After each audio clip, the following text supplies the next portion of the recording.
কলকাতার এক প্রান্তে পুরনো একটা নার্সিংহোম। দিনের বেলায় চিকিৎসা চললেও রাত 9টার পর বন্ধ হয়ে যায় সব অপারেশন থিয়েটার। কিন্তু তারপরেও শোনা যায় কারো হাঁটার আওয়াজ, ডাক্তারদের চিৎকার।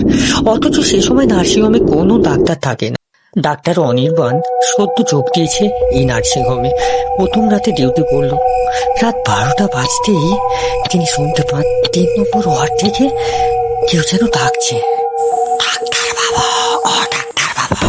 আর ঠিক তারপরেই অনির্বাণ দরজা নিয়ে বেরিয়ে যায় শুনশান করিডর দিয়ে। কিন্তু হঠাৎই এক রোলকে দেখতে পায় অনির্বাণ, যার মাথায় ব্যান্ডেজ এবং কাঁপা কাঁপা হাত নিয়ে বলে ওঠে, ডাক্তার বাবু, অপারেশনটা শেষ হয়নি, খুব খুব ব্যথা করছে।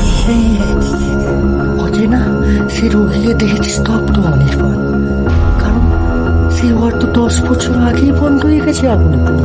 পরের দিন সকালে অনির্বাণ নার্সিংহোমের পুরোনো ফাইল ঘাঁটতে থাকলেন। আর চমকে যান, আগুনে ঝলসে যাওয়া যে রোগীর মুখ তিনি দেখেছিলেন, সে মারা গেছিলেন 2008 সালে 3 নভেম্বর, একই ওয়ার্ডে। আর ঠিক তখনই অনির্বাণ বলে ওঠে, এটা কি করে সম্ভব? আমি কি গতকাল রাতে দেখেছি তো। পরের দিন সকালে যখন তিনি ব্যাপারটা সিনিয়র ডাক্তারকে বলেন, তিনি বলেন, তুমি প্রথম নয়, এই নার্সিংহোমে প্রতি বছর কেউ না কেউ ওকে দেখে। ওর অপারেশন এখনো অসমাপ্ত।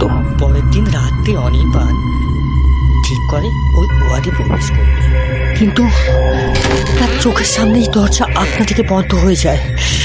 ঘরের ভিতর হঠাৎ আলো জ্বলে ওঠে। অপারেশন টেবিলে এক রোগী, সেই রোগী শুয়ে আছে আর চিৎকার করে বলছে, ডাক্তার বাবু, অপারেশনটা শেষ হয়নি, খুব খুব ব্যথা করছে। ঘরে সব অস্ত্রোপচার যন্ত্রপাতি সরানো ছিটানা। অনির্বাণ দৌড়ে পালাতে যায় ছুটে। আর ঠিক তারপরেই অনির্বাণ চোখ খোলে অপারেশনের টেবিলে নিজেকে শোয়ানো অবস্থায়। ঠিক ওই সময় সকালে নার্সরা এসে দেখে ওয়ার্ডের 3 নম্বর দরজা খোলা, ভেতরে অনির্বাণ শুয়ে আছে। তার কপালে সেলাই, গায়ে অস্ত্রোপচারের দাগ। অথচ গত রাতে কোনো অপারেশন হয়নি।